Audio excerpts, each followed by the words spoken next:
Cool. Welcome to the bunker. Unlocked redefines commonly assumed conceptions that all art exhibitions must be physical. The power of art in testing times cannot be forgotten, for it is an infinitely important tool, as championed by the foundation students at Abingdon Witney College. As we traverse the digital realm, the internet must become an ally, allowing us to surrender grievances towards being locked, and rather enable ourselves to become unlocked. With structural reference to Berlin's Boros bunker that the students had the opportunity to visit previously in the year, Unlocked presents a uniquely labyrinthine art experience, encouraging you to get as submerged as you desire. We give you the key, now enter and immerse. Also, many thanks to Will Westwood, one of the students who has put hundreds of hours into recreating the Boros bunker into the immersive experience that it is. A hugely impressive task, and we are immensely grateful for what he has accomplished.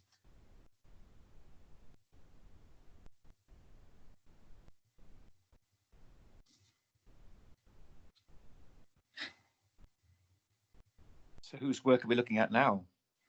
We're looking at my work. Let's start with yours, Agatha. Yep. Okay. Tell us a little bit about your work, Agatha, please. So it's kind of a comedic take on how I think. And I don't want to give too much away because I like the idea of it being like a Rorschach test for the interpreter. But it's mainly showing my fascination with dogs, also influenced by digitalized post-internet art, because I feel like it really gives a breeding ground for creativity. It's kind of an automatic result of what happens when my mind is given free roam. They're stunning, Agatha. Tell us who's been an influence on you for making this work? Well, I think maybe reference to popular culture, or like for instance in the middle one, dog eat dog eat cat eat dog. I use an image from quite a popular meme, and I just found that it was quite absurd and funny, and how, it doesn't have to have less value if it's used in an art piece. I mean, that's quite a strong theme, as we'll see in the exhibition, the influence. You are the digital native generation, aren't you? And lots of the imagery is drawn from the internet. But we did see quite a lot of post-internet work when we were in Berlin. So I think maybe that's a kind of residual influence. I don't know. Agatha, we haven't got time now, but you have a fantastic film in this exhibition, and people who come and see the show after it opens this Friday, the 19th, they can come in at their own leisure and watch your film, and really recommend that. Thank you so much. Should we move along? Yeah. Thank you, Agatha.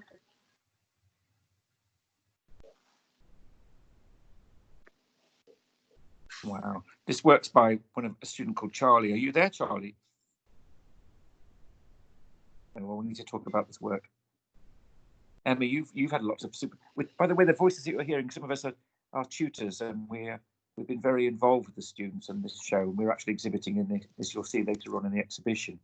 But not all the students can be here because they have jobs or whatever. So we might need to talk a bit about their work. There are two pieces of work here. One is a large canvas, as you can see at the end of the wall there, a sort of multi-textured layered piece dealing with body modification. I think if you zoom in, you can see references to plastic surgery and the kind of alteration, body as commodity. This is the kind of area that Charlie's delving into within the work, and the canvas seemed to be a kind of suitable vehicle for this for the reference of skin and kind of surface. And importantly, I think, Emma, I think just on that one, the materials were all materials that she found to hand. Including the canvas. That's right. Yeah. Interesting. And the work on the walls, the other wall, that's fascinating. There are a series of moulds. There is wax cast into a face mould, repeatedly which causes the disintegration of the mould, and we can see that through the wax casts. This kind of dissolving of identity is the project that she's working on there. She's off to study fine art, isn't she, in the autumn? Yep. Excellent.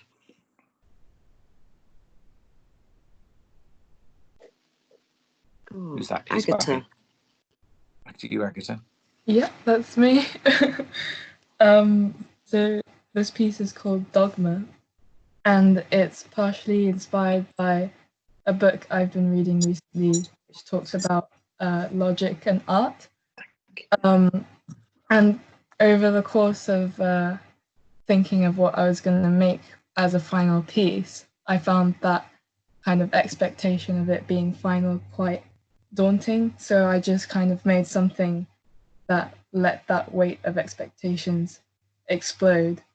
And yeah, essentially it's just a restructuring of some ideas and beliefs I have, and it's a visual map showing how I explore them in my head. Wow. There's so much energy and different kinds of mark making in there. It's fascinating. It works really well in that space. Are you pleased with the scale of it, Agatha? Yeah, very pleased. Thank you, Will. That's one. Yes, well, that's one of the things that we can do, is to change the scale of things arbitrarily. Things don't really have a scale anymore once they're scanned, and Will has brilliantly curated this to suit this up to what he feels to be the right size for the pieces of work. Which is fantastic. Yeah, that's a beautiful piece. Is that painted? Are they the pieces that are painted onto perspex, Agatha? No, this is digital. That's a digital painting. Fantastic. And the other ones? So it never did have a scale, did it? Never did have a size, rather, did it? Yep. That's an interesting thought. Yeah. Good. Oh, this is my work. Wow. These are lovely. Thank you. The tutors have decided to exhibit alongside the student. We were invited to join them, and we're really pleased we have. I'm very flattered. These are my 3 COVID posies, I decided to call them.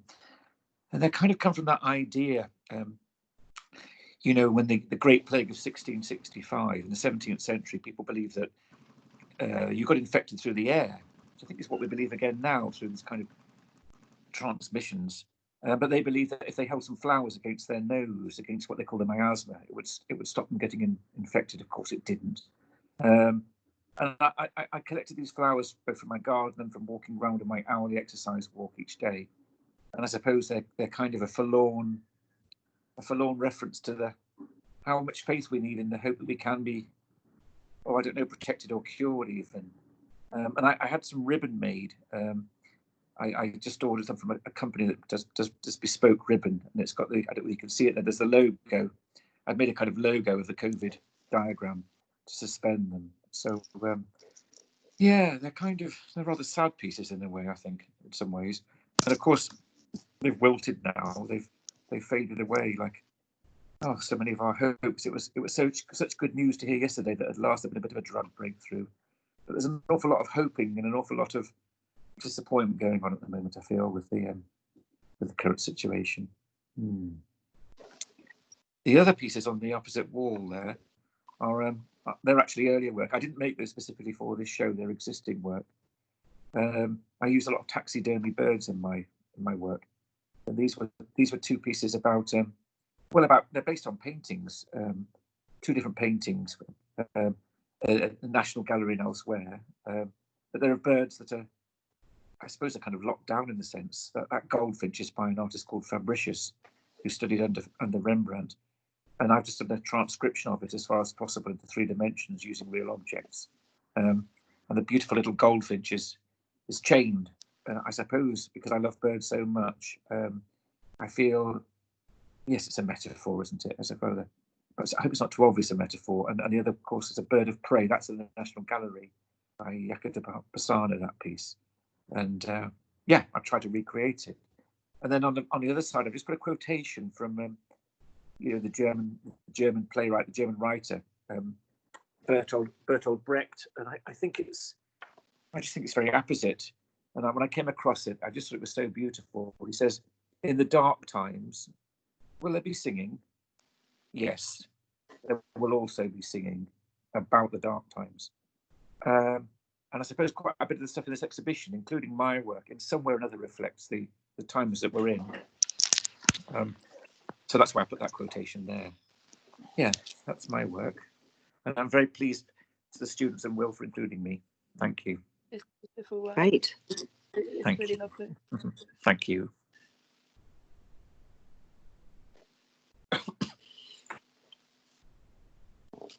I don't think we've got Robin with us, have we? These are one of the puppets that she's made. She's going to study theatre and set design, prop making, and experimented during this time with making a series of what's the technical marionette. It's marionette. I'm looking for. It's a marionette. I'm not quite sure. It's a puppy. It's like a rock monster. A rock monster. But it's nice to have a pet in these strange times. I think getting some exercise in a garden with it. Yes. It's funny and quirky. It's delightful, isn't it? Yeah.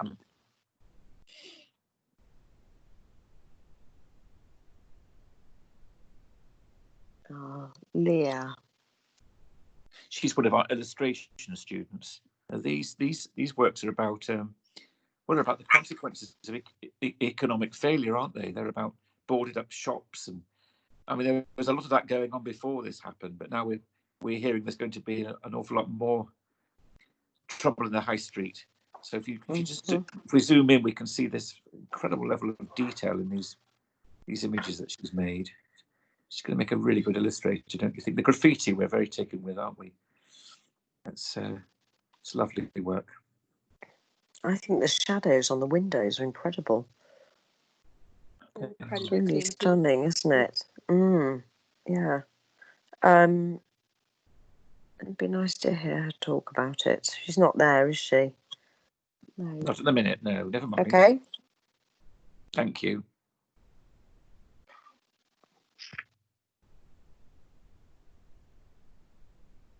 Juliet, do you want to say a little bit about this, Juliet? It's got the most fascinating title. Youth is elusive. This is my zine. It's called Youth is Elusive. It's sort of based around nostalgia and how the internet age has sort of changed that for us, especially how we hyper-document it and sort of how it's affected us as like a generation who grew up with it pretty much the whole way through. The title sort of came from a quote from this like online zine called Rookie Mag. It was sort of made by teenagers and was sort of very active around a time when the internet was starting to become quite prevalent, and just it always stuck with me, sort of suggesting how youth is like a wobbly tooth and you want it gone until it actually is, and then there can be a bit of uncertainty or emptiness, so it always sort of stuck with me. Wonderful. And is that an ebook then, Juliet? Yeah, that was just done as brilliant online zine. I love the way that Steve's put it on a plinth for you. That's so good. And we can flip the pages.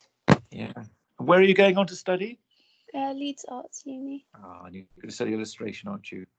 Visual communication. VisCom. Yeah. Okay. Good. I mean, the nice thing is that people can come back and look at this in a nice leisurely way when they want to. It's strange for us. It's quite nostalgic, talking of nostalgia, of us being in the bunker in February, isn't it? With these beautiful grey concrete walls that we so admired. And we saw work not unlike this, I think. This is Anastasia's work. Are you there, Anastasia? Do you want to say a little bit about this for us? Yeah. The centerpiece that is right in front of you. That was done based on the perceptions I have of myself, and also experimenting with textures and colours. And through the course of the lockdown, I went into more detail with my other work, and I played around with more vibrancy and saturation in the colours as well. You've digitally enhanced those, you mean, afterwards? Is that what you mean? No, I mean as in I've tried to use purer colours when painting. I see. Just what those words feel so digital to me, words like saturation and so on. But I see what you mean. I mean, in fact, they are very painterly. We can see this incredible detail of the brushwork and the textures. It's wonderful.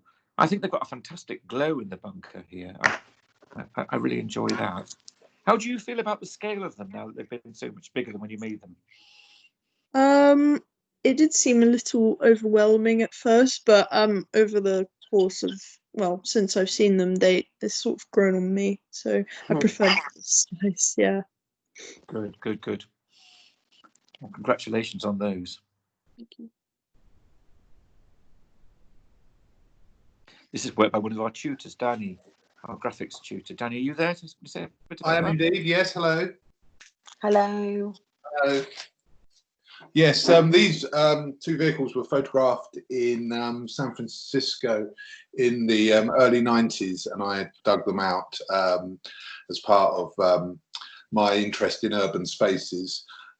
This was a real lesson in the difference between amateur and professional photography, where as a professional, I was an art director at the time. The professional photographers sort of make their own luck and make sure they recce an area and get the best light. And I just quite like the irony that there I was, hired as a young art director to oversee the image making of a new Mercedes-Benz vehicle. And I got obsessed with all these old vintage vehicles that were dotted around the area of the Mission in San Francisco. It feels quite desolate. It feels. I wonder whether the mood of them has anything to do with our mood now. This sort of sense of abandonment, and there's no people in your images, are there? These images? No, it was in in an area called the Mission, which is the San Francisco's Bronx. So you didn't want to be there with a camera at the wrong time of night. No. But yes, I think any urban space has always that intrigue and the desolate streets. And I think these vehicles, in actual fact, were sort of abandoned. And I caught them in a quite unique environment, whether at a bus stop or outside a discarded library. Mm-hmm. They've got the quality of a film still, haven't they? They have, very much so. And Edward Hopper's paintings too. I think that kind of that's that kind of mood. Very much. Thank you, so. Danny. Thank you. Thank you. Let's have a look at something else. Oh, a film. Oh yeah, this is my work. Okay, do you want to tell us a little bit about it? Yeah. So I was looking at how we try and process information around us, and I was mainly looking at the internet and algorithms on the internet, and I was kind of trying to show, like, I submitted 3 pieces, all of this room and a painting as well, and they're all kind of about feeling a bit of overload. Okay. Like information overload after scrolling for a long time on different things. Yeah, it's a really powerful video piece. And then those are photograms on the walls you've got as well, haven't you? Can you tell us something about those? They're also, that it's still about the same thing. It's just the photograms were more looking at specifically how like the design of different apps on, like, different social media apps have kind of seeped into like our way of seeing the world a bit. So like, especially for the generation that have grown up only knowing a world with the internet, I was trying to convey like how they see in a very graphic, clean, minimalist way, because they've been taught to see that way by the internet, kind of. Oh, that's interesting. That sort of stylistic influence that you've grown up with. See that? Yeah. Just to remind people that when they, after Friday, they can come back and view this work at their leisure when we unlock the exhibition. This is just a kind of appetizer, really, isn't it? Thank you. Thank you. What are you going on to study? English, literature, and art history. Good, excellent. Thank you. These are really intriguing. Georgia, are you there? Yeah. Thank you. What have you made here, Georgia? These are my sculptures that are kind of like protective nests or cocoons encasing our possessions. They're quite similar. I was like inspired by nests found in nature, and looking at the connection between humans and nature. I was also inspired by people stockpiling food recently and wanting to feel safe by bringing things, filling our homes with different objects and food and everything. Strange how comforting that can be, isn't it? They're very nicely photographed, I feel. Thank you. Very fascinating sculptural objects. What are you going on to study? Model making. Are you? Oh, well, very appropriately. Wonderful. Thank you. Thank you. Intriguing work by a photography student. Are you there, Chelsea? Yeah, I'm here. Okay. Can you just talk a bit about this? Maybe show us your book in a minute. But first of all, what is your project here? So I made a recipe book that's almost a parody of a recipe book.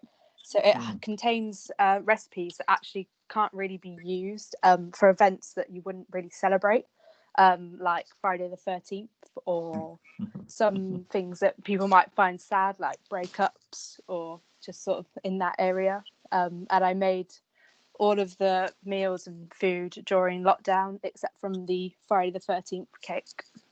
Can you just tell us what do those biscuits say? They are playground insults. So they say things like "go away" or "no one likes you" or "you smell," and it's just sort of a way to add a bit of humour to a plain biscuit, I suppose. Wow, amazing! And you're going on to do photography. Where are you studying? At Bournemouth, hopefully, Arts University, Bournemouth. Good. And the ebook. Later on, people can look at that more closely, can't they, in the show? Yeah. Great. Well done. They look fantastic. Are you pleased with the way the work looks? Yes, very pleased. Good. I think Will's done you proud there. Thank you. That's my painting again. It's still the same theme of the information overload, which was what I was looking at, but this was focusing more on online narcissism and being forced to see yourself through other people's perceptions of you, because of how you curate your image online. Definitely. I mean, there's makeup, there's special makeup to wear, isn't there? And there's tutorials about how to look good, even lighting kits so that it illuminates you. I mean, this is extraordinary. And then, I'm fascinated by all these books that you can't see anybody without books behind them. It's you're right. There is a kind of, I don't know, narcissism. I think that's the right word sometimes. But it's interesting. And why are there two faces here? They're both the same person. Yeah. I just wanted to show the relationship between the two, and I was trying to suggest a mirror, but I wanted to show the hands and you scrutinizing your face, that kind of thing. Definitely, I could see that. That's really strong. Good.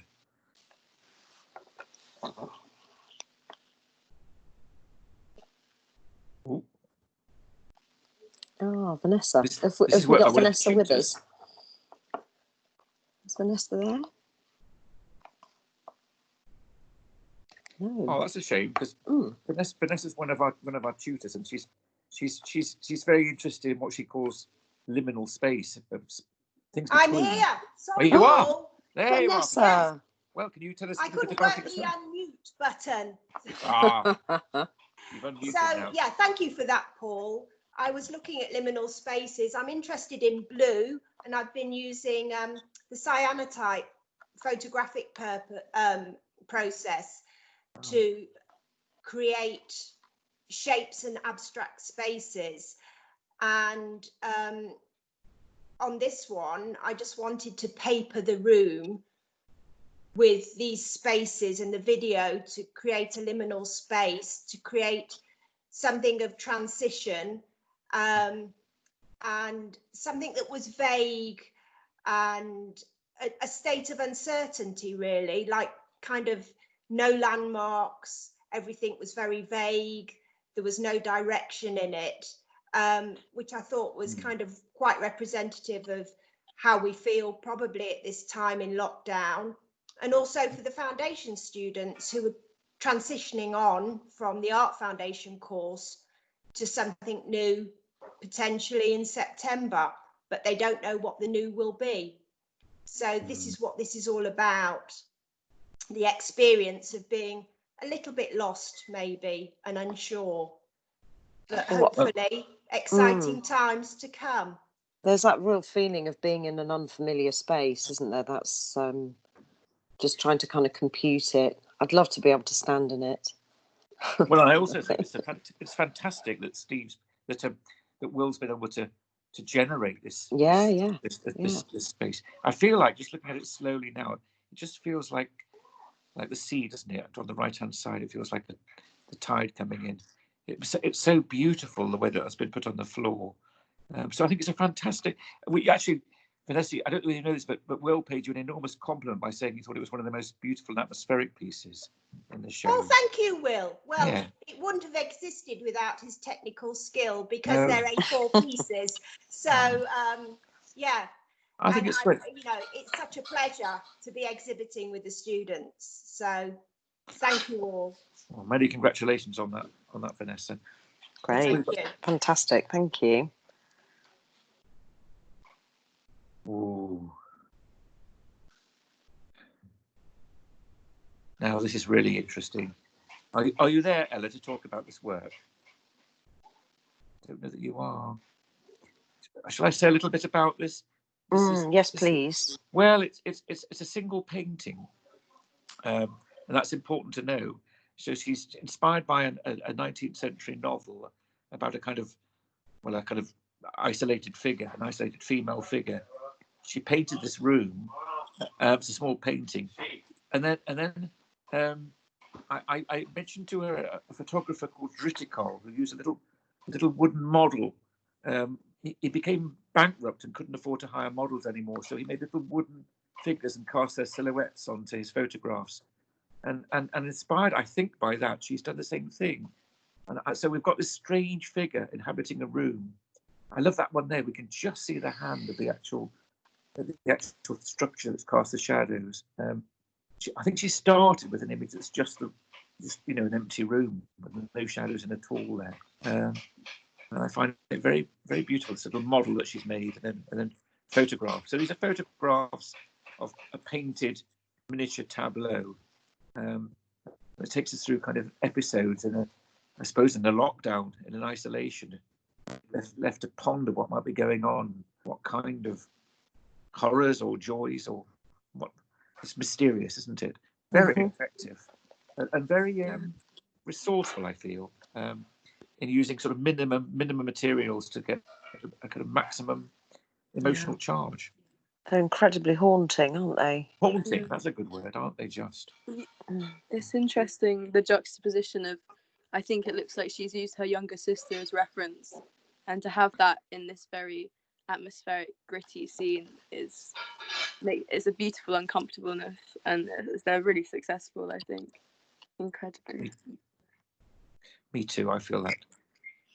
Really interesting. We would have been very impressed and intrigued to see those in the actual Boros bunker, don't you think? Yeah. And especially on that scale. Especially on that scale. Scale's cheap in the digital human realm. Scale, yeah. And then these beautiful drawings, paintings, montages. I think there's a little bit of collage going on here too. Strange fragmented figures, which I'm quite pleased that Will decided to put this in a separate room. I think that's worked very well. Superb. Great.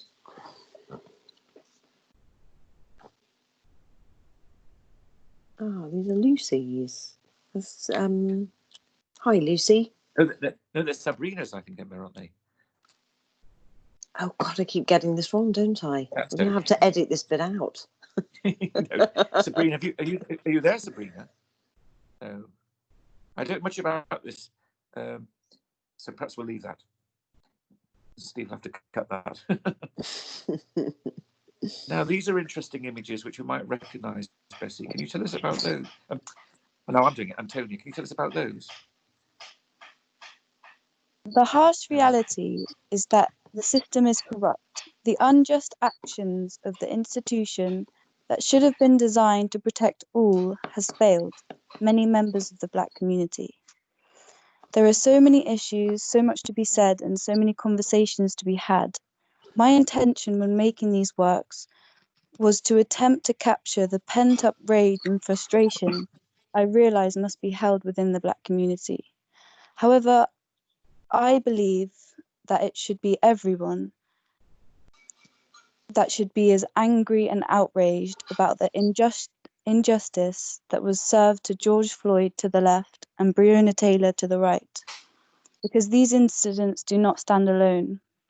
A quote, I think, explains this better by Benjamin Franklin is, "Justice will not be served until those who are as unaffected are as outraged as those who are." And that's it. That's a great Thank you. quotation to use. Thank you. Yes, because that's like you've put your finger on an issue, whether we're allowed to represent other people's issues. That's been a concern for quite a lot of artists, and I think you've given a superb justification for that there. Thank you. The drawing is so vibrant. There's so much energy in there. I think you probably did them quite quickly, did you, Antonia? Yeah. They've got that sort of urgency and energy. By the way, I think there are going to be some links at the end of the exhibition to help people find resources and maybe even contribute to charities in support of the Black Lives Matter. It's more about that later. But well done, Antonia. Fantastic. Thank you. Oh, Izzy's work. Is he with us? Is he? Okay. Should we talk a little bit? Yes, I know. Yeah, well, it's a pity because they make a lot more sense when you know a little bit more about these. These are stains or blobs. These are little things that she found around herself in the lockdown. And then she's done a kind of almost a forensic study of them. And there's a kind of joke there. She's taken that little mark and then translated it into jewelry. So I suppose it's about kind of redemption, really. It's about finding things that are scuffs or blobs or stains and celebrating them, mapping them, charting them, investigating them, and then celebrating them. And I think it's a really intriguing project because it's conceptual fine art, but with a very strong graphic sensibility. I love those colour samples. I was teasing her that I thought this looked like a whale. This mark that she's got. You know, everything tends to resemble something else, doesn't it? Even if you stare at I mean, Leonardo da Vinci said this: if you lack inspiration, just stare at a stain on the wall, and you'll see a crowd scene or a big wall or whatever. And the surrealists believe this too, that you can kind of hallucinate imagery by looking at a bit like Agatha was talking about the Rorschach before. We can project our own agendas or our own imagery, at least onto material that doesn't really have a meaning. So I think it's about finding meaning where there isn't meaning, which I think is a very strong in a sort of forensic like way, isn't it? I mean, it's just absolutely. I mean, I was reminded of those, those forensic. I mean, I don't really watch that kind of stuff, but those kind of criminal scene investigators who can find out which direction blood came from, from who was shot. When they sort of do these forensic studies, it has that kind of it does have that quality, doesn't it? Yeah. Beautiful. I like the way that Will's put them so close together as a big block. I think that works really well, Will. Thank you. Excellent work. Bessie. Hello. So both these pieces sort of reflect different states of my psyche during lockdown, and I felt like that was quite important just considering it's what everyone's going through, and so as an artist, it's what I do. So the one on the left, which is the kind of mixed scene of characters, was made over a series of evenings built up layer by layer autonomously, and I just allowed myself the freedom to place light and dark tones and elements wherever it felt compositionally correct, and then I sort of stopped, and I just enjoyed the kind of fluidity of the creation of this one, especially considering we're so constricted at the moment. So yeah, it just kind of sums up my time in lockdown, and it's called The Climber because that character in the top corner, which we're on now, is sort of, I feel, where everyone is at the moment, that kind of desire to reach up a bit higher and not look too much on the negatives. And then the piece on the right was made with a bit more control, and until sitting still became a bit tedious, and I decided to adopt the kind of sketchbook style, which I seem to in a lot of paintings, where I just allow myself the freedom to just kind of scrap around it and botch it up in some way. And coincidentally, each of the pieces were made at different times of day. So the more fluid one on the left was made over a series of evenings, and then the other one was made over a series of kind of early afternoons, and it's a bit more controlled, and I think it's a bit of a self-expression of it, and and also they're painted on boards donated by people in my village, and that was really important to me because I'm really grateful that during lockdown people have been really generous and have allowed me to be able to continue painting with that. So that's kind of all I have to say on it, really. What scale are they, Bessie, in real life? The one on the right is roughly to scale. It's quite a big piece, and then the other one is a bit more sort of A3 to A2. But when you say roughly to scale, do you mean sort of the height of a wall? Oh gosh, sorry, actually, I realise it's not very clear. Well, we did the Boros bunker so well, we know what you mean. So true. No, this one's probably about a meter and a bit high. So I guess, not quite ceiling height. But still large scale. But yeah, I mean, it's large scale, and I was grateful to have such a big piece to work on. So yeah. Bessie, they look amazing in that space, and I love that idea of being a fragment of a fragment. That's worked very well. I think it's one of the very few pieces in the exhibition that's not a rectangle. So and yours as well, Paul, with your circular. And can I just say, Bessie, absolutely beautifully painted. I mean, there's no. When Emma first sent this to me, she said you must zoom in and look at the incredible tonal detail. It's just something quite magical. So many congratulations. Thank you very much. And what are you going on to study, Bessie? I'm going on to study fine art at Goldsmiths. Yeah, I'm very happy about. Good. Lovely. Thank you very much. Well done. Beautiful. Okay, these are also Izzy's series of sketchbook pages, almost, aren't they, really?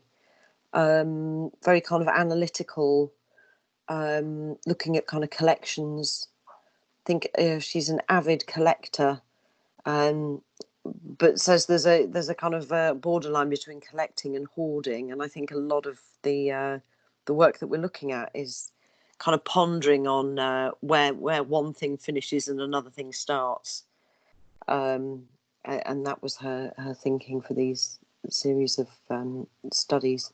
They're really beautiful, aren't they? And they're sort of presented as sketchbook pages. I think one really interesting idea here for all of us is I don't know whether other people experience this too, but I found it quite hard to concentrate. I found it very hard to settle to things. I've had to force myself, and certainly in my tutorials with Izzy, she's discussed this idea that it's hard to settle and to focus. And I think this is a lovely documentation of that kind of discursive way of thinking that we've kind of almost begun to adopt as natural, really, and accept that let your mind wander. It's a kind of freedom. not to feel we've got to work to a deadline or an agenda.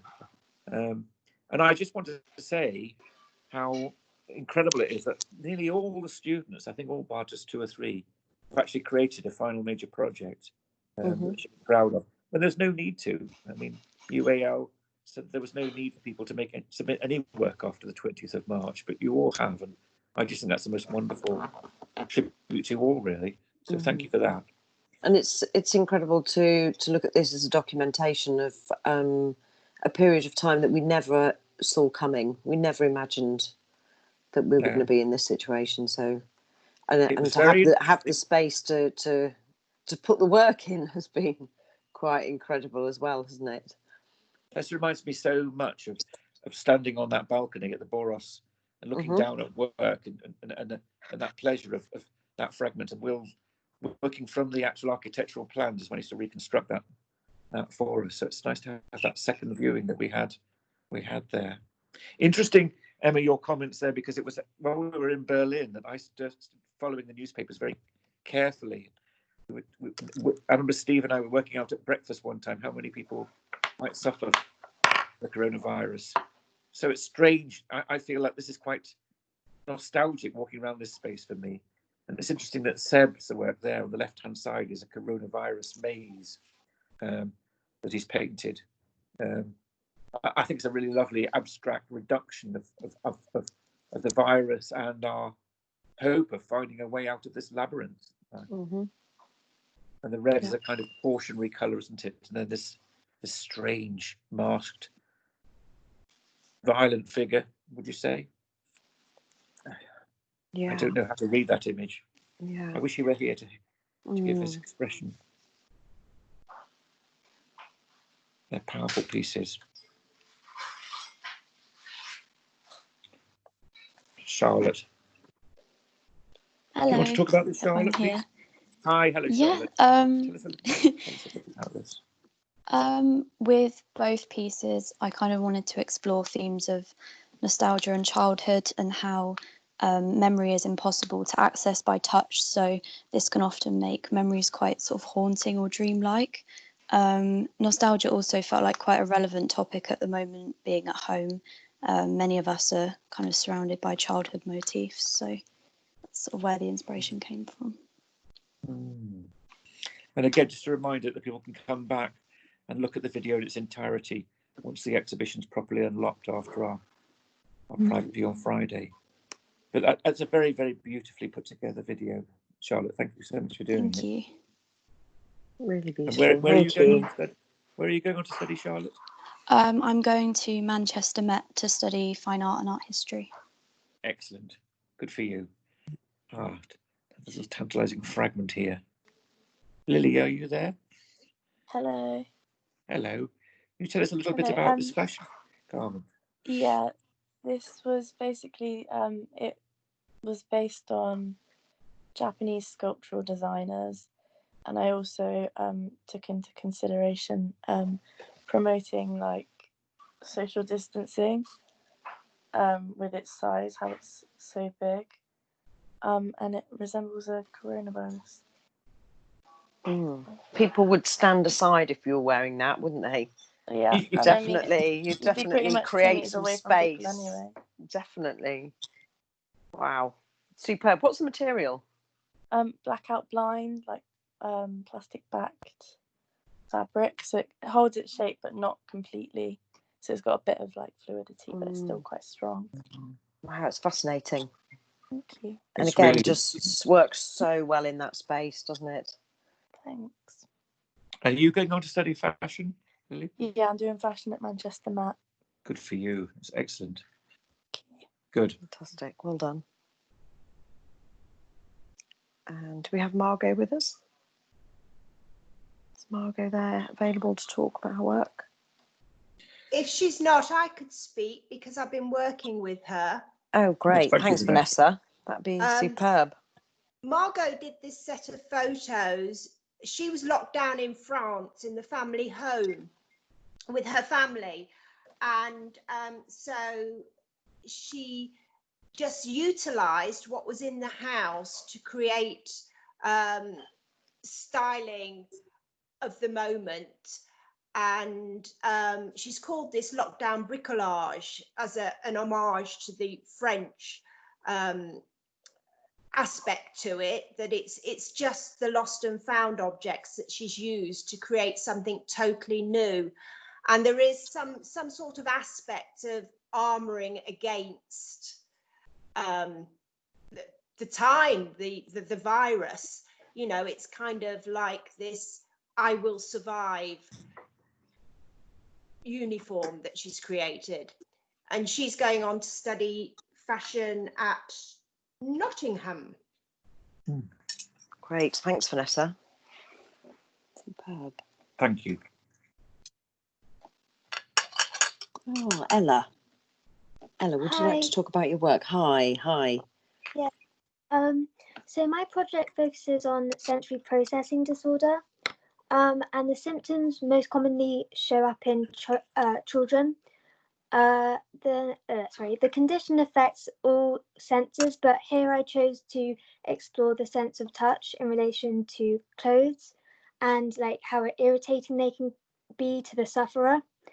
So for me, I actually suffered from this when I was a child. And for me, it was the seams, pockets, zips, and labels that particularly affected me.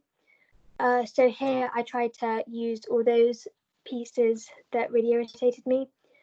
I used plaster as I felt to emphasize the irritating texture of the materials, as they were kind of inflexible and suffocating.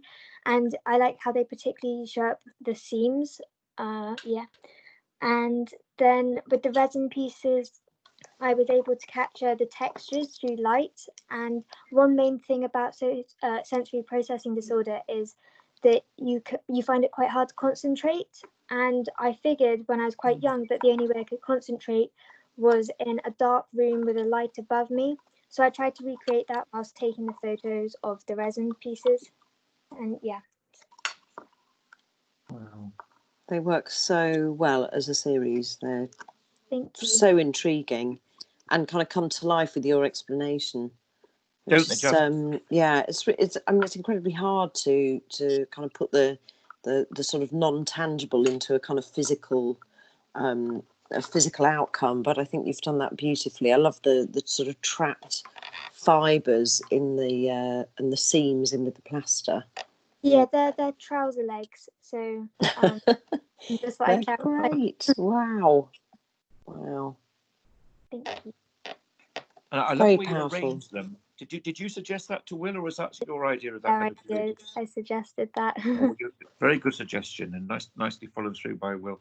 And what are you going on to study? Fine art at Newcastle. Where I studied myself. Excellent.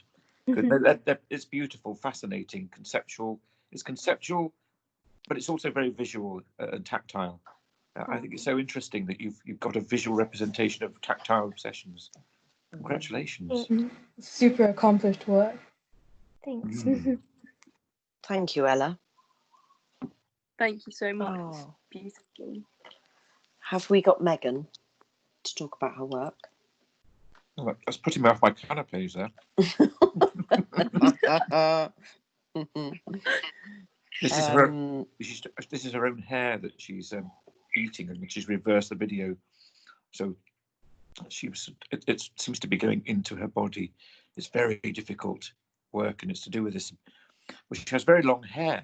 It's to do with this kind of obsession with hair, and again, a kind of disorder, really. I'm not saying she suffers from this at all. It's just that she's chosen to explore this fascination with hair, and I think sometimes people turn to hair for comfort, don't they? To curl it in their fingers or whatever it might be. Here it's taken a decidedly dystopian turn, I would say. Very much so. Oh, we're going upstairs. Lovely. Yeah, little peek over the balcony for Agatha's work. Oh, now this is the Agatha's film piece that we'd like you to come back and see. What's the running time on that? Is it 7 minutes, Agatha, or something along those? Yeah, it's quite about 7 minutes. Yeah, it's 7 minutes, I think.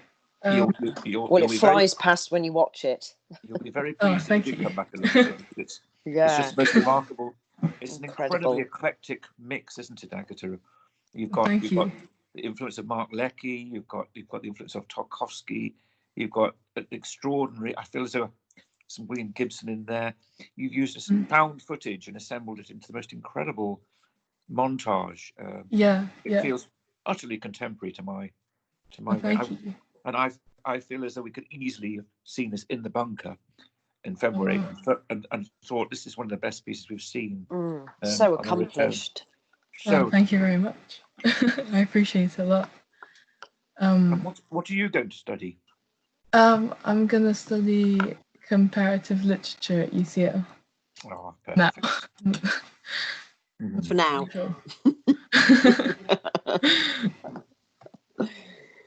Great. So have we got Lucy there? Yes, I'm here. Lucy. Hi. Would you like to talk about your work? Yeah, I'll talk about it. So my work is basically based on the idea of the face mask becoming a fashion accessory from here onwards, and will be worn by everyone, obviously at the moment on public transport and stuff. And I wanted to integrate like the popular magazine cover Vogue to represent the global spread of the virus, as everyone pretty much knows what a Vogue cover is. And Vogue covers consist of powerful images, slogans and text, which I try to replicate in the uncertain time. It's a fascinating idea. It was a home shoot. Wow. And did you make the mask and the the mask clothing? and the top I'm wearing, yeah. And you're the model, it's important to say. Yeah, that is me. Well, you should be very proud of those. Thank you. They look very professional. Paul, what canopies are you eating? Now then. Well, we didn't say we were going to have canopies. Caviar. It's a little montage, a little medley of delicious things. Nice. That's such a good idea. Okay, have we got Phoebe? Yes. Phoebe, you're there. Great. Hi. So I titled this Potemkin after these. They were Russian fake villages put up to create a sense of a place, a sense of success where there wasn't. So that's where the title came from. Oh. And I was kind of. Can you say that again? How do we pronounce that? Potemkin. Potemkin. It's a Russian word, so I'm not entirely sure. Right. Okay. How I've been pronouncing it.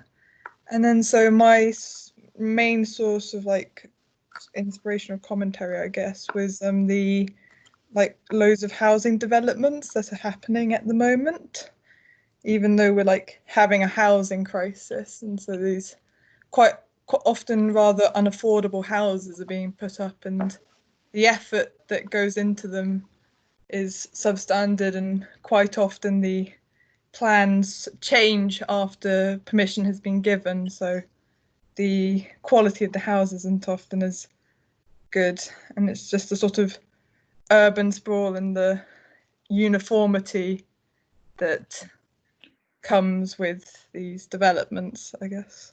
Including behind your own home, I believe, Phoebe. Yeah, there's a field where we used to have bonfire nights, and now initially they were planning on building 8 houses, but after they got planning permission they changed it to 17. Oh wow. Blimey. Well, Phoebe, you're going on to do architecture. You've got a chance to do something about that one day. Yeah, that's the plan. I love the combination of the grid and the grid. You know, that central image at the top as a kind of aerial view of this kind of, you know, uncontrolled development and rather ugly. And then and the grid as a whole. And there's some beautiful, accomplished photographs in amongst them for your model. Can we just look at that bottom right one? That intrigues me. There's a kind of lovely quality of light. These are made from models, I think. Yeah, small models. They're about 20 centimeters in height at their biggest. So quite small. It's great that you don't get any sense of that scale, do you, when you look? That's great. Try to eliminate that. Mm-hmm. And you're going on to do architecture, I've always suggested, at Liverpool, you hope, I think. Is that Yeah, right? that's what I'm thinking I might do. Yeah. Good for you. Still a bit in flux, but of course. Great, well done. Well done. Thank you. Very exciting. Sarah. Hello. Hello. So I started really interested in colour and how it can change a lot of things. But while being in lockdown, I came to enjoy keeping up with my healthy side. And after reading how broad colour theory can be, I decided to focus just on food. And I then thought about fruit and seeing how pleasing like vibrancy of like the fruit can be, which then got me thinking about if they weren't their natural colour, would they still look appetizing? So this is really just a visual on that.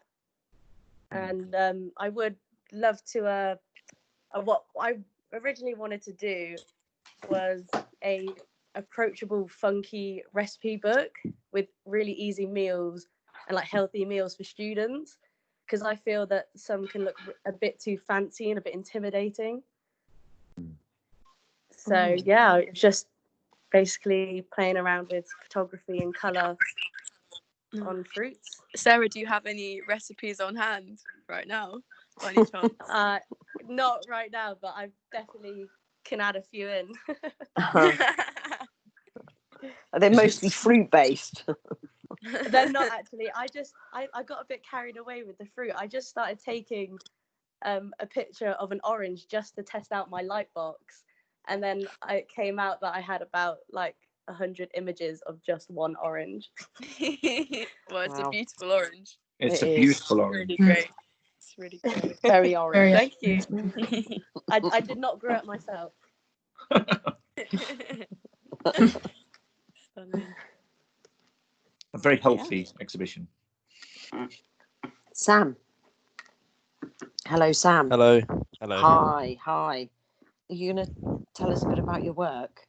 Yeah, so it's a series of photographs which objects are being used for a different purpose to make a task make it easier than it should be. For example, for the bottom left image of the door in the book's actually being used as a weight to hold the door open when you normally use a sketching book to sketch really. Pretty much, yeah. Great. Okay, so it's about kind of improvising, do you think? In a way, yeah, I think it is. I think every one of us use an object, a very popular object for a different purpose, for a different function. Especially for me working on the building site, we do that all the time. Yeah. Wow. I love that one. That's such a familiar situation, isn't it? Yeah. And there's a very lovely graphic sensibility to your photography. Is that why you chose black and white, Sam? Yeah, that's why I chose black and white. I think it just stands out more than colour. Yes, I mean the grid on the brick becomes a kind of graphic. There's a kind of relish in that. And thank you so much, Sam, for doing such a fantastic job of our private view card and that's right. Promotion. It's really good. Where are you going on to study? Kingston, and I'm doing graphic design. Excellent, good for you. Well, fantastic. And again, this tight grid is a really successful display system, I think. Was that your idea, or did Will do that for you? Combination. I think it was a bit of both. To be honest. Okay. Good. Well, it's very strong. Cheers, thank you. Fantastic, thank you. It's interesting comparing how well your black and white works within this monochrome environment, and then the ones that we've just been looking at of Sarah with the colour. Both work, don't they, against this? This is a really intriguing piece. Emma, do you want to tell us about this? Well, it's Will with us. Is he here to talk about it? He's a man of few words. Okay. He's created a wire figure, an angel, actually. And the angel is playing a violin. And I think he's mixed the piece of music himself. I thought he was playing the violin, but I think I got that wrong. He's mixed the piece of music. Can anybody remember what the piece of music is? Could you, Paul? Did you? No, I wasn't familiar with it. No, it's not me. It does say so in the text at some point. But Yeah. he is a musician, though. It's important to say, isn't he, Emma? He is a violinist, Yes. I think. Yeah. And he's made this. So it's stop frame animation, in fact, isn't it? Mm-hmm. Incredible amount of work involved in that. It's quite haunting. Yeah, I love the lighting. It always looks like at times it looks like a drawing, doesn't it? It's very It's very the shadow effective. combined. Yeah. It does remind me a little of the South African artist William Kentridge that we like so much. It's got something of the kind of simplicity and the mystery at the same time. It's a very idiosyncratic piece. I wish you were here to talk about it. Very true. Lovely. Are those floorboards or a sort of cage-like effect? It looks. Don't know. It's very quite interesting, isn't it? Yeah. Oh, there we go. Wow, I like it. It's beautiful. It's just great. Should be praised.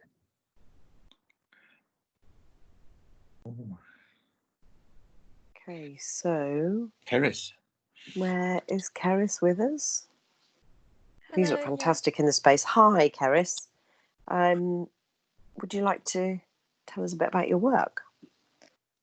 So since being in lockdown, I've kind of felt like I've taken the small kind of things in life for granted a bit. Like I've kind of become aware that I do that. So I was just kind of sitting in my garden, like looking around at all the things that I'm kind of familiar with, and then thinking, what if I could kind of look closer at all these things and see them at kind of in a different perspective and see all the kind of intricacies and things that you wouldn't notice day to day.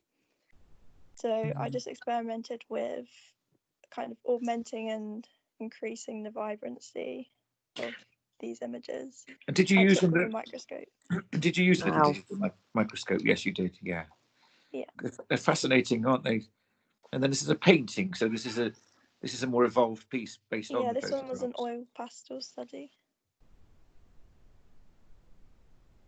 Wow. Tremendous detail in there. And ambiguous. Because you've taken fragments, we're no longer at all sure what we're looking at. It's I kind of wanted to like express the disorientation that we're all kind of feeling, because you can't understand what you're seeing sometimes because it's all so strange.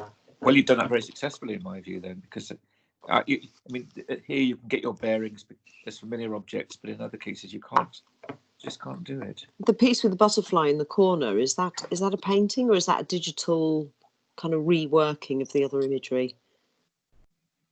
The one that we're looking at now, yes, yeah. That's a painting, but I initially used all the imagery that I'd collected and kind of mashed it up and made my own composition out of all of them. You've managed to synthesize them amazingly into a That's fresh incredible. whole. I like the way it comes in and out of focus. I love the vibrancy. Absolutely. Very successful. Thank you. Super. And where are you going to Thank study? you. Where are you going to study next year? I'm going to Newcastle to study fine art. Good. Excellent. Is Will here to talk about these pieces? Will Lowry? I hope so. I don't think he is, though. Because he's got quite a lot of pieces in, hasn't he? He has. He's got an enormous number of pieces in. These are fascinating. He's going on to do fine art. The Ruskin, actually. And this is just a very intimate, shared world. These solitary figures in these very, I don't know, these haunting little images, which feel, again, got this charm of the fragment, haven't they? They feel incomplete. And I think that there's something very interesting happened by magnifying the scale here. Because these, of course, would be much more, I don't know, hand-sized pieces of work, I think. Yeah. Quite intimate, aren't they? The smaller pieces. They're very... I think he's been looking at Luke Toyman's, Emma. He has. I love the figure popping out the bath, the head just over the surface of the bath. It's wonderful. It's been prolific. Mm-hmm. And these Eva. Have we got Eva with us? Yes, sorry, I'm here. Hi, Eva. Hi. Do you want to tell us about your work? Yeah, so Great. these are basically a comment on how wasteful we are as a society, to the extent where it's become something that, I mean, I think perhaps this doesn't apply to the younger generation as such, but I think still so. Perhaps maybe it's just the circle we're surrounded by. We're more aware of it, but we're so deep within that we don't even think twice when it comes to replenishing and finding something new. And I think what's really interesting is how this is going to change coming out of lockdown, because it's already a known fact that we're going to be in quite a serious recession, and we're not going to be able to live the way that we were living pre-lockdown. So yeah. Now, what have you done to have you burnt those? It's a lot of it is actually using aerosol spray. Because what inspired me to use receipts was an art. I've been really interested by an artist called Lawrence Abu Hamdan, who he's very much uses the stories of other people within his art, and I felt that was really interesting about receipts, is that because they weren't my receipts, they were other people's, and they kind of tell a story about this person because it's what they're buying. Fascinating. So I collected these different receipts, and then obviously receipts are made of thermal paper, which I found really interesting, the way they react to different techniques in ways I wouldn't have really explored if it wasn't thermal paper. How have you then documented those? So you've put those through. Well, this is actually quite a violent process. Yeah, I've got all the receipts in their original. I've got loads of different stages of receipts basically, and this is kind of just a final. It's like kind of a snapshot of quite a big final piece I made. But I was more interested in the details rather than the piece as a whole. Eva, we saw that artist in Berlin, didn't we? Yeah, we did. We spent some time looking at his work in the Hamburger Bahnhof, if you remember. I think it was. Yeah. And you're going to Chelsea to do fine art, is that right? I am, yes. Yeah. They work very well successful. Yeah, they work very well against the texture of the walls, I feel. Fascinating. And they become alive as you talk about them. It's so interesting having people talk about their work, I feel. And is this Shanat? Oh yeah. Hi. Sorry. No, tell us about these. Great to see these in. Yeah, I mean, I was kind of struggling in lockdown since there wasn't that much inspiration to photograph. So I took some images that I already had from like certain scenes like raves, sessions, pubs, and I realized that since being in lockdown, I feel like my life has been paused, and I think everyone can really relate. Like, we have no interactions, no proper face-to-face interactions with either people that we are very close with or strangers.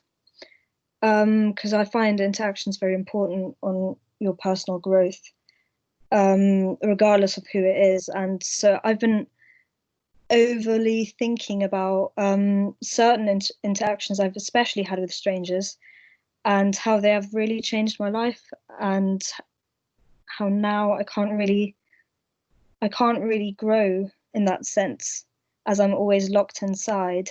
So I've tried to edit these photos in a certain way of nostalgia, but also that it's also like a memory tattooed into our souls.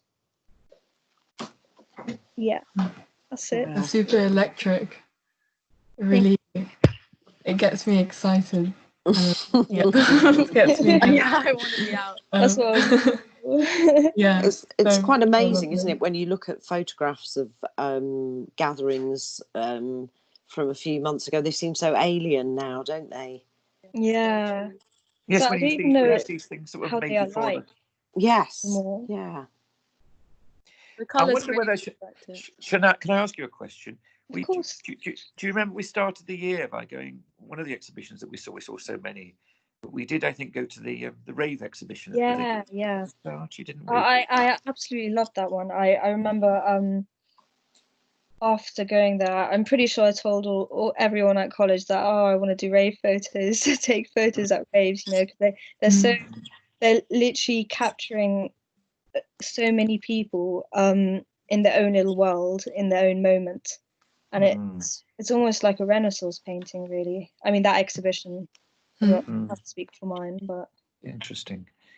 Have you seen Agatha's film yet? I think yes, you'd really enjoy it.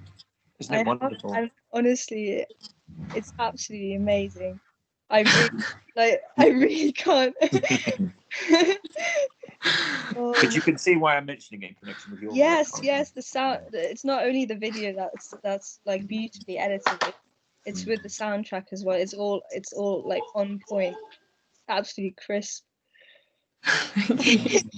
Well, thank you, Shana. Thank you for sharing that with Yeah, us. these are astounding. Useful. Yeah. Adore. These are more paintings by Will Lowry, the student we were talking about a few minutes ago. This is a personal favourite of mine. The strange little image of a dead bird, a fledgling, an unsuccessful fledgling, and this strange looking out of a window, and this fence. I don't know why. I just find it such a powerful little image of lockdown. I don't know. Maybe I'm over reading the image, but can you see that? No, I totally agree, Paul. It holds a very surreal sort of. Is it Magritte? I'm putting together, or maybe I think so. A different surrealist, but it. Magritte often has objects in the foreground on a windowsill. Some of his paintings, and the bird imagery is there too. There's a strange, almost a Francis Bacon imagery. Yes, sure. the raw kind of fleshiness of it is very there. Yes. Isn't it just? I love the how the background is like deserted, how there's no like recognition. It's very alienating in that sense. It's very true. I think as well the amount that he's put in, and it's so all of it's quite delicate. It's kind of it says something about the kind of, I don't know, his inner psyche.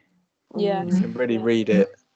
Oh, there's tremendous integrity and honesty in this work, isn't there? Yeah. Totally. It's really raw. It's gorgeous in that sense. Yes, I think you're right. I think it's gorgeous and visceral at the same time, especially with that blood red that he's used here. And the figure covered. Yeah. I'm so pleased we got into the Ruskin. Totally deserved. So beautiful. Yeah. Wow. Lovely. Very powerful. There is he has provided well, I think everybody's provided text alongside as well when you revisit. Yes.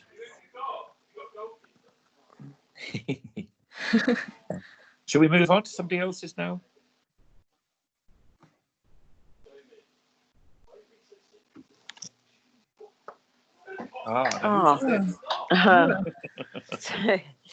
So this is my ever-growing collection of found fragments whilst out walking.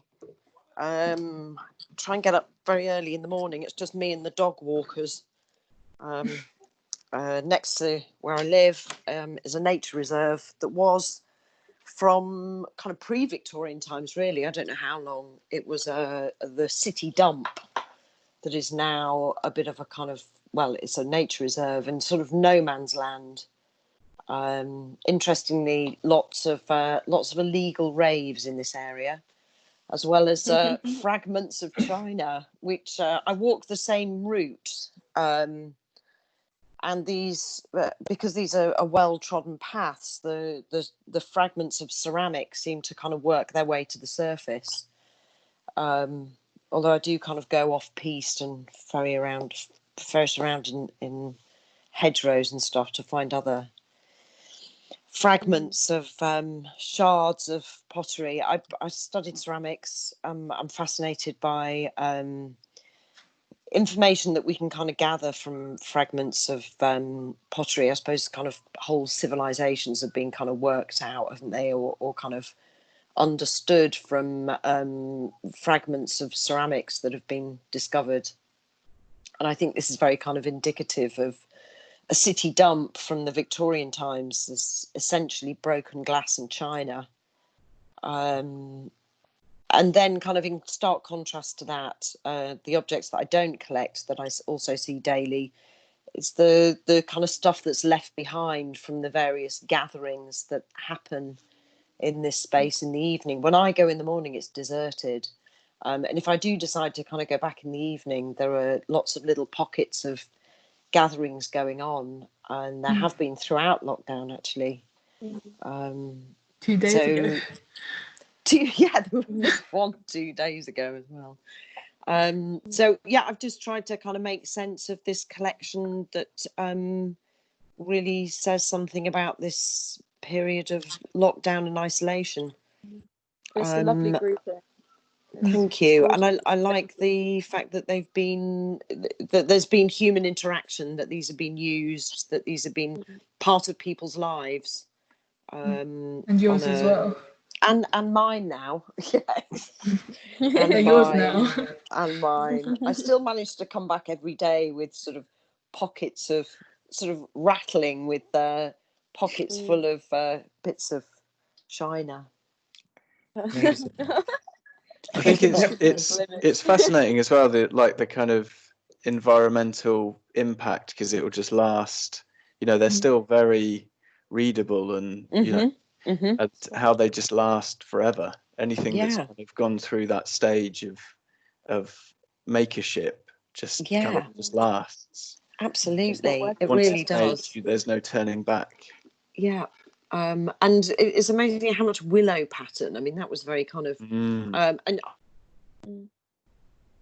my degree in being in ceramics, I can see which ones are hand painted and which ones are transfer painted, or which things have been handmade, or which things have been slip cast. And it's that the handmade element as well, the actual kind of physical making, as well as the use of these objects, that I'm kind of intrigued by. And Emma, you've cleaned them up? We can see that. And are they placed onto little wooden dowels, or are they placed just onto sheets? Some of them are kind of, I mean, God, it's taking so long. I can't. I'm in the process of mounting them, and I quite like them just sort of raised slightly off the surface, so I get a bit just a shadow, and to be able to kind of position them upright as well, of course. So yeah, these not all of them, because it's still very much a work in progress. They're mounted onto small bits of dowel. And then kind of placed within a box frame. That's interesting, because that gives them a kind of three-dimensional. And Emma, one final question on these is, I mean, obviously these are tiny little fragments, from your pockets or whatever, and here they're exhibited many times their actual scale.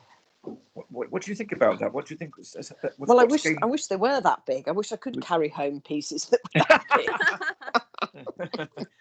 It's great to see them on that scale. Otherwise, we'd be squinting right now to see them. And I also, to back up what Paul, Vanessa, and Danny have said, it's been a privilege to be a part of the exhibition. It's not something that we would ever normally be a part of, apart from not exhibiting wise anyway, very much the kind of construction of it, but to be a part of it and to be showing alongside and producing work that we feel is kind of indicative of this period of time has been, it's been a kind of focus, and I think it's been really important to have that focus, actually.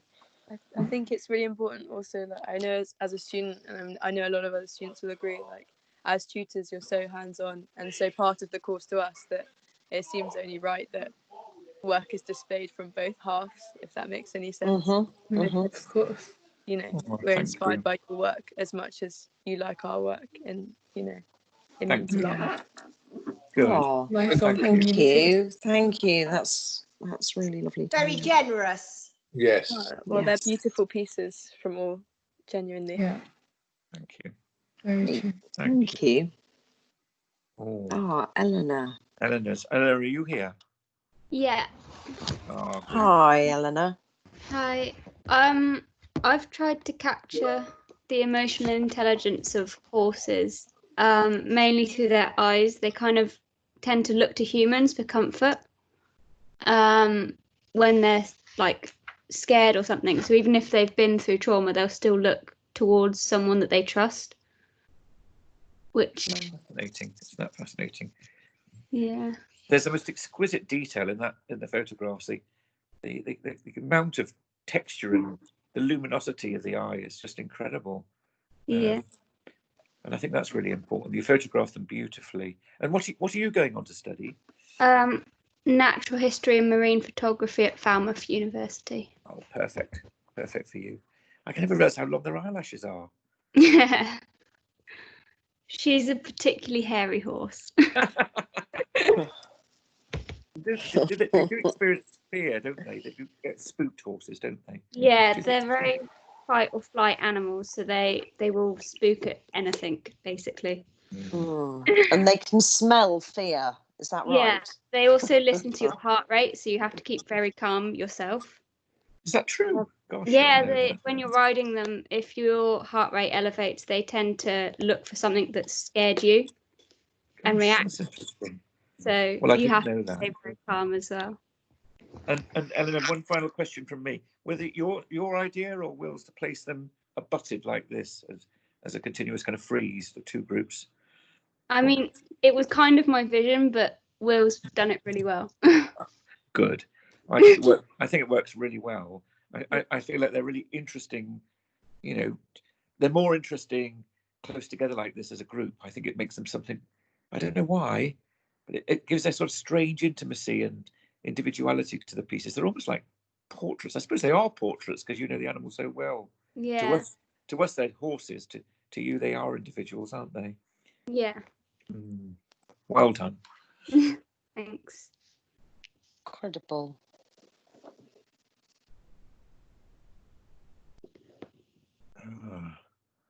So these are mad. These are really fascinating. Have we got these are Ellie's? Have we got Ellie with us? Is there Ellie there? If Ellie's not there, I could talk about them because I've been working. Could you, Vanessa? Thank you. Yeah. So Eleanor was looking at creating a fashion piece and using pattern and shape to distort the body and disrupt images. She was looking at CCTV and how you could change your shape and disguise yourself within that kind of digital imagery. And because of then being forced into lockdown, it also provoked her to think about other ways in which the world is distorted, and looking at the kind of edited photos of celebrities you see on social media and overlaid images and saturated colours that are kind of give a confusion to it all. So it all becomes false and unreal and not really what's in there. So that's what she was working on. She created a really fabulous piece as well to wear like sort of body armor to go out into the night and do subversive stuff. She's going on to study fashion at Manchester Met as well in September. And isn't it interesting, again, reflecting the year that, you know, we started our year in Venice at the Biennale. We saw work about CCTV there. And then they did a project with Emma about CCTV and surveillance. And it's fascinating seeing all of these different influences coming together into these FMPs. I think, Absolutely. again, it's such a great way to show a fashion item as well. Yeah. It's a totally fresh way of showing detail and things like that. I think it works really well, especially in the bunker. Especially there. And this theme of the grid is really, a lot of our students' work has got this grid-like quality, which seems to be particularly effective in the bunker, doesn't it? That just glowing there and repeating, it's just and the colours are so They're so delicate and subtle, aren't they? I'm really impressed by that. How is that a series? Are we looking at a series of GIFs there? Yes, yeah, that's what she did. Various editing and choosing, and this is the one she came up with. Mm-hmm. And I believe is this so effective. Is it Ella Mibel? Are you modelling? Are you there, Ella? No, I think it's not. Margot. Is it Margot? Most probably, yeah. No, it's definitely not Margot. Margot was in France. Oh, my bad. Just a friend then. Just a friend. Okay, we better move on, maybe.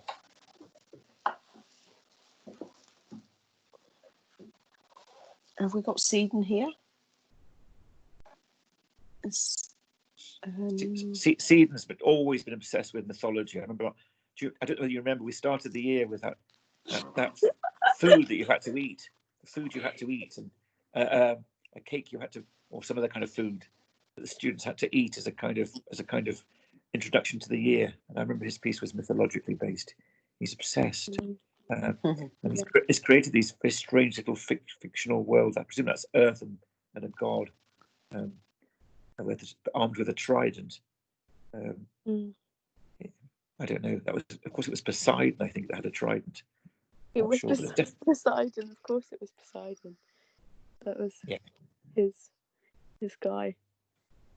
Oh, strange, but he's not here to talk about it. Yeah, they look digitally created, I assume. Yes. But it's very interesting that kind of God created with the digital as a nice juxtaposition. I really like that. It's very odd. That's an interesting idea. Beautiful. Yeah. Oh, Steve. Most of us haven't seen these yet, so you need to tell us what they are. What technique? How did you make these? So they were done with an app called Displayland, which I became a bit fascinated with. There was you could just kind of scroll through it like a social media page of just kind of these areas and kind of rooms and things that were just made with the software, which I just loved the look of. And these kind of files that they created, which if you look at the kind of raw files, are all kind of black and white maps of these of physical objects that have then been taken through a digital filter. So just to be clear, you started with real physical objects. Yeah. And you used your phone to scan, take multiple scans of the objects, and these are kind of digital residues. Yeah, and it's kind of that the method of kind of doing of actually scanning the objects was quite kind of it's quite a strange thing that you'd then realize that they would be in 3D and then be in an exhibition, and kind of you could stand out and you could bump into them and kind of and the difference between that and the kind of them being in a physical space rather than the digital space, and the kind of the translation between the physical and the digital and the analog. Yes. Well, quite literally, we couldn't see these, and these are perfect for this space. These are not substitutes. They are the thing. Yeah, I think making them especially like influenced by the actual Displayland and the exhibition itself, of how it kind of it looks, and it's very digital, and you can see video and everything kind of amalgamates. It's like another language, isn't it? It's like another. Yeah. It's like a new digital language. Yeah, and I think they've been laid out really well by Will. The way they kind of seem like a kind of family. They kind of they're all from the same breed. Yeah. Like another species. Steve, when we were in Berlin, we had we saw so much, didn't we, in February in Berlin, and some of the stuff we saw was actually 3D virtual experiences, wasn't it? Was that an influence on you? I think so, yeah. I mean, I think just the whole year on foundation and seeing everything that we saw, and then obviously the influence of kind of being in lockdown and having to translate things that would have been physical to digital has influenced it a lot. And finally, one question: what about those strange kind of interrupted protuberances off the stool there that we can see? Why have they all got these long pieces coming from them? So they're all based on a kind of social distancing measure. So there's in some of them there's 1 meter, in some of them there's 2 meters, and it's kind of a question or a comment on kind of social distancing and how 1 meter can be kind of social because you're doing it with somebody else, and then 2 meters is antisocial because you're only having to portray your own distance, and no one else has to do that. That's so topical. Wow, it's going to be very interesting when we look at this exhibition in a few years' time and see how much it's been generated by issues of today. Because of course that's one of the things we spotted is normally we put our show up and have it down inside a week, but this can last potentially forever. Yeah, and definitely it's a kind of ode to the exhibition that would have been, you know, the physical to digital, and kind of what we all would be doing, you know, is kind of building physical, and then that translation again. Fascinating. How much more work have we got to see? I can't remember. We've got these are by Hannah, aren't they? Hannah, are you with us tonight? Hannah Jane. Hannah's our head of faculty, and she studied fine art at Glasgow actually. And these were from an exhibition that I saw of hers in what's the name of the gallery, Emma? Cornerstone, isn't it? No, the one in the studios, the Cowley. Magdalen Road Studios. Magdalen Road Studios. That's right. Thank you for helping me. This was an exhibition that she did there, which was kind of site specific, where she took colour samples and then assembled them digitally in collaboration with another colleague. And they're very beautiful. So it's a pity Hannah's not with us to say a bit more about those, but she probably has a text panel we could read later. Very interesting to see. And those are little tiny 3-dimensional paintings that she's made, if I can call them paintings. They're kind of made. We can't sense it here, but if you see the originals, they actually are layered. They're on sheets of acetate that have been painted and then cut and arranged into little kind of tableau. You do get a sense of that, but they're very delicate. They're in little box frames. Will's managed to convey that by giving real depth to the boxes successfully. Very fine. I love the palette. I think she's very good with colour, isn't she? Very good with colour. Hannah's been doing her MA, and she's been doing a lot of work on colour for the theorising colour for her MA, so it's something very important to her. Good. Glad she's included.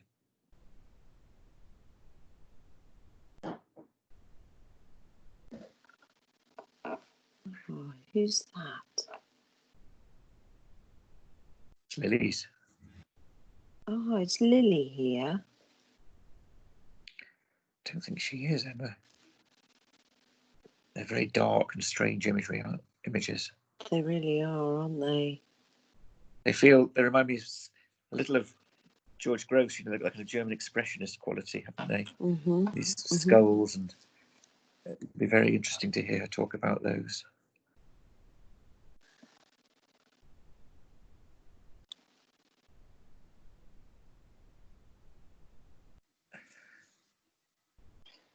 Can we have a drink? I feel like we deserved a drink. I'm a bit thirsty. You do deserve a drink. Yeah, come on. So thirsty. Who's that guy Who's behind the the bar? counter? Wow, Who's he's in good shape. Only one barman. Oh, hello. I love how his head I've got bare feet. Yeah, I couldn't find my trainers. How very hippie, Paul. I know. At least Will cleaned the floor before I had to do the job. You must have a very flexible neck. I know. Yes. The lack of it. Wow. What do you recommend, Paul? I'm really cross about this, folks. Oh, we're having a few more. How many wines have we had now? Oh, Should we go up to 10? No. 10 is quite a good number. Notice my impassive gaze. Judgmental, but not judgmental. I I don't know where. like the change up. Nice mix in the red. Where'd you get the T-shirt from? That's I think it's from Marquette. Looks like Cos. Fruit balloon. Oh, it was Cos. Yeah. The one by you, Central St Martin's. I remember. Oh yeah. Oh. Uh-oh. Oh. Oh. What's happened? It's all gone a bit shaky. Tiny bit woozy. It's all gone a bit strange. Don't trip over the balcony. Oh, that would be bad. Dangerous. Look at how symmetrical that is. Well, this was designed by Leonardo da Vinci originally, of course, the double helix. Oh, yeah. It's Like an DNA? incredible design. So people could leave at the same time as arrive. Do you remember? We heard all about it in the buffer. Sorry. It's very If clever. only isn't it? Christian were here to. Wow. I know. Well, what Careful. a fabulous tour. Yeah. Yeah, good And navigation. I noticed actually that Will has shown managed his to own kind of work. whiz past his own work. Yeah. So I think we need to. Well, can we I think we need to go back to the kiosk. I think he just And- needs the confidence of a few drinks. Yes, he does clearly. He's probably going to slur now. And Well, I think he thought he was going to get away with that one. Not on our watch. He can't find it. Oh yeah. There it is. Ah, here we go. This is the most Ooh. incredible animated Can we go? piece. Oh, it's woozing a bit. It's making me feel a bit seasick. Then it lands and it wraps and it reveals. Wow. Wow. This took about And 3 then hours. it flies off. How Fantastic. many hours did that take to make, Will? Hundreds. 12 Several hundred. to make the kiosk. To make that. To make that video. Oh my Well- god! How did you make the bloody Boros bunker? I mean, it's just I've hit unbelievable. 500 hours now. Oh wow. Oh wow! Will, honestly, without you, this couldn't have happened. Yeah, exactly. Well, let's hope it doesn't crash and burn. No. It's amazing. Well, we need to make sure that we can get some stuff onto YouTube. I think we should we have a chat? After we have this. Yes. Should we also mention? Well, should we just finish with a round of applause for Will? Because I think he's the hero. Yeah. Everyone Yes. turn on the mic. Cheers, Will. Cheers, Will. Thank you, Will. Fabulous. Amazing. Come at the hour. So Brilliant. Wow.